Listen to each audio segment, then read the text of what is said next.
Good morning. Ako po si Manny Viloria of Vilor.net at ang pag-uusapan po natin today ay yung Supreme Wealth Alliance Ultimate Spillovers. Ano nga ba itong mga spillover na ito?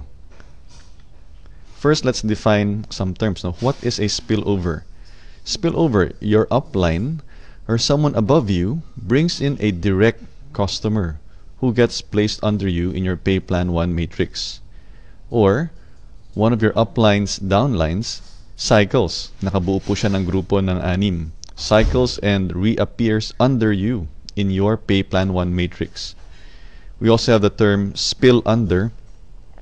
That's when someone below you helps fill your Pay Plan 1 matrix. So, tingnan po natin yung diagram para po mas madali. Demo of spillover scenario 1. Okay. Ito pong upline ninyo. Scenario 1, you are placed automatically by the SWA Ultimate System in position 1 of your upline's current matrix. Automatic po ito, no? Nagkataon po, posible na dyan po kayo ma-place. Depende sa timing ng inyong upline. So what happens? Your upline works and gets another direct customer. Dyan po siya malalagay. Kasi ito yung next available na bakanteng slot sa matrix ng inyong upline. Let's say your upline works again and gets another direct customer. Ayun po. Ito yung next na bakanteng slot. Kaya dito po na-place yung next direct customer ng inyong SWA upline. So, you were the first referral of your upline. Here's the second. Here's the third. The fourth referral of your upline will be placed here. Ganyan. Automatically by the it'll be placed automatically by the system. Okay. So here, you enjoyed 2 spillovers from your upline. So the next customer of your upline will be placed here and so on. And when your upline fills this, magsa-cycle po ang inyong upline at magkakaroon po siya ng panibagong matrix. So, para mapuno po itong matrix ninyo, you can either get the help of these people, mga spill under, or you can find your own direct customers para po mabuo yung inyong group of 6 under you. Dito po.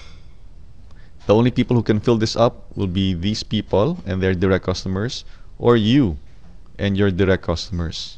Okay. How do you get direct customers? Meron po tayong tutorial sa pinoybiznow.com.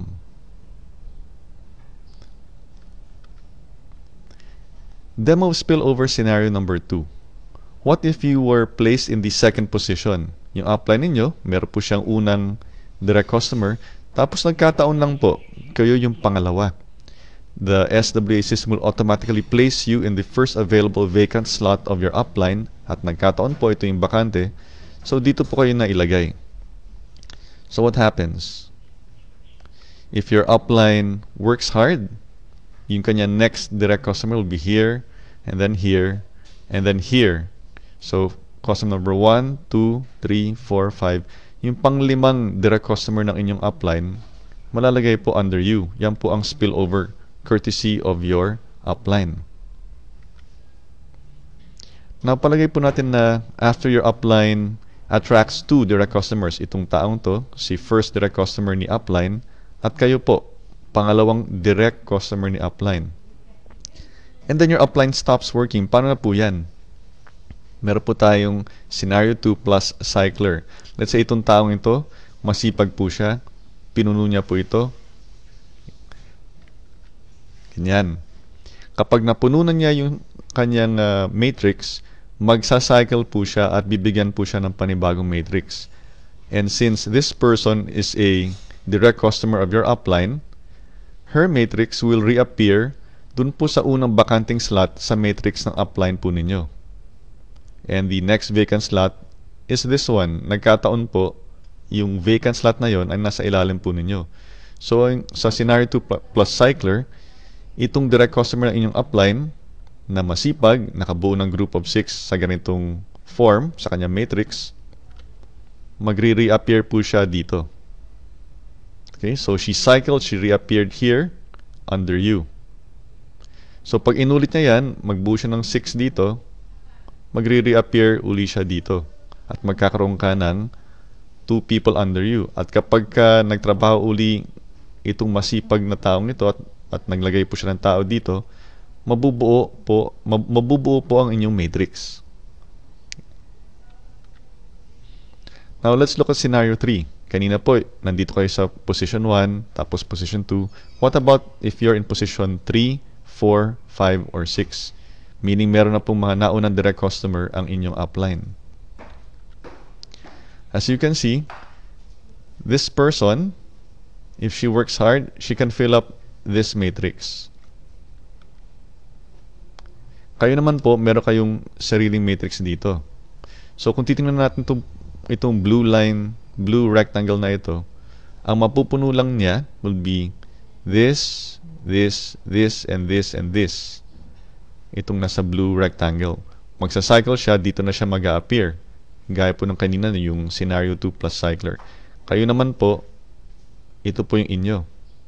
So, ang tulong lang na maibibigay nitong taong ito ay dito sa boxes na ito. Itong dalawa lamang. Okay? Si apply naman, ang tulong na maibibigay niya sa inyo ay wala. Kasi yung next na ilalagay niyang tao will be either here, here, or here. Wala na pong mailalagay si upline dito sa ilalim ninyo. Now, let's say masipag itong taong to. She brought in a customer, another customer, and another customer. So, ang naibigay niya po sa inyo, ang nai-spill over po niya sa inyo ay dalawa. Now, if these two people also attract direct customers, saka pa lang po malalagyan yung mga slots dito po sa ilalim ninyo. Sa inyong 2x2 matrix. 2, meaning 2 people here by 2 rows. So, total, 6 po na tao. Okay? So, clear po ba yan sa inyo? Yung benefits po ng spillover ay hindi po automatic. Depende po yan kung nasa anong position po kayo at kung gaano kasipag po yung mga tao sa itaas po ninyo for spillover at kung gaano rin kasipag yung mga tao sa ilalim ninyo for spill under. At depende rin po sa inyo kung paano po kayo mag-a-attract ng direct customers. And meron po tayong tutorial sa pinoybiznow.com.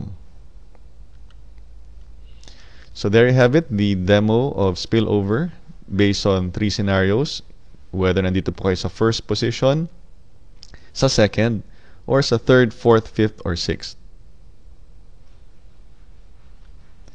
And that's it for this Supreme Wealth Alliance Ultimate Spillovers Explained Quick Tutorial. Ako po si Manny Viloria ng Viloria.net. Maraming salamat po at mabuhay tayong lahat.